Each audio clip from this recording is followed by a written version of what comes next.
चावल का दाना। एक भिखारी एक दिन सुबह अपने घर के बाहर निकलता है। त्योहार का दिन था। उसे गांव में बहुत भिक्षा मिलने की संभावना दिख रही थी। वो अपनी झोली में थोड़े से चावल के दाने डालकर बाहर आ जाता है।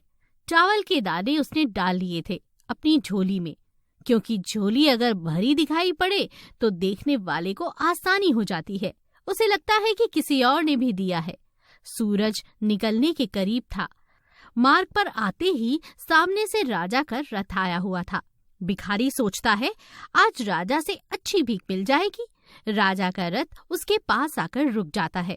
भिखारी सोचने लगता है, धन्य है मेरा भाग्य, आज तक कभी राजा से भिक्षा नहीं मांग पाया, क्योंकि द्वारपाल बाहर से ही लौटा देते हैं। आज राजा स्वयं मेरे सामने आके खड़ा हो गया है। भिखारी अभी सोच ही रहा था कि अचानक राजा उसके सामने एक याचक की भांति खड़ा हो जाता है और उससे भिक्षा देने की मांग करने लगता है। राजा कहता है, आज देश पर बहुत बड़ा संकट आया हुआ है। ज्योतिषियों ने कहा है कि इस संकट से उबरने के लिए यदि मैं अपना सब कुछ त्याग कर एक याचक की भांति भिक्षा ग्रहण करके लाऊंगा तभी इसका उपाय संभव है। तुम आज मुझे पहले आदमी मिले हो, इसलिए मैं तुमसे भिक्षा की मांग कर रहा हूँ। यदि तुमने मना कर दिया तो देश का संकट टल नहीं पाएगा, इसलिए तुम मुझे भिक्षा में कुछ भी दे दो। भिखारी तो सारा जीवन मांगता ही आया था, कभी देने के लिए उसका हाथ उठा ही नहीं था। वो सोच में पड़ गया कि आज कैसा समय आ गया है कि एक भिखारी से भिक्षा मांगी जा रही है और मना भी नहीं कर सकता। क्या मुसीबत है, सोचा था राजा से इनाम लूंगा, लेकिन यहाँ तो उल्टे लेने के देने ही पड़ गए। चलो क्या करें, देश का मामला है, एक दाना चावल दे ही देता हूँ। बड़ी मुश्किल से एक चावल का दाना निकाल कर उसने राजा को दे दिया। राजा वही एक चावल का दाना ले बहुत खुश होकर आगे बढ़ जाता है। सबने उस राजा को बढ़ चढ़ कर भिक्षा दी, परंतु भिखारी को चावल के दाने के जाने का भी बहुत ज्यादा गम सता रहा था। जैसे तैसे वो शाम को घर आ जाता है। भिखारी की पत्नी ने भिखारी की झोली पलटी तो उसमें से भीख के अंदर एक सोने का चावल का दाना दिखाई दिया। भिखारी की पत्नी ने उसे जब उस सोने के दाने के बारे में बताया तब भिखारी छाती जोर जोर से पीटने लगा।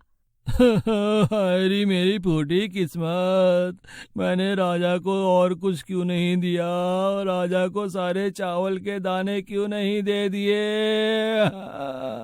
अगर मैं राजा को सब दे देता तो सारा सोने का हो जाता।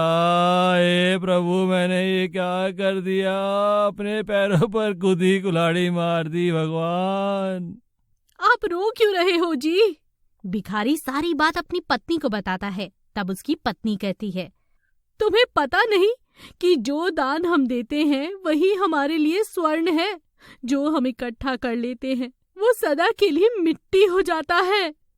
तुम ठीक कह रही हो, आज से मैं भीख मांगना छोड़ दूंगा और मेहनत मजदूरी करके कमाऊंगा और साथ ही दान पुण्य भी करूंगा। उस दिन से उस भिखारी ने भिक्षा मांगनी छोड़ दी और मेहनत करके अपना और अपने परिवार का भरण पोषण करने लगा। जिसने सदा दूसरों के आगे हाथ फैलाया, भीख मांगी, अब खुले हाथों से दान पुण्य करने लगा था। धीरे धीरे उसके दिन भी बदलने लगे। जो लोग सदा उससे दूरी बनाकर रखते थे सब उसके समीप आ गए। भिखारी की जगह अब उसे लोग दानी के नाम से जानने लगे। जिस इंसान की प्रवृत्ति देने की होती है उसे कभी किसी चीज की कमी नहीं होती, और जो हमेशा लेने की नीयत रखता है उसका कभी पूरा ही नहीं पड़ता।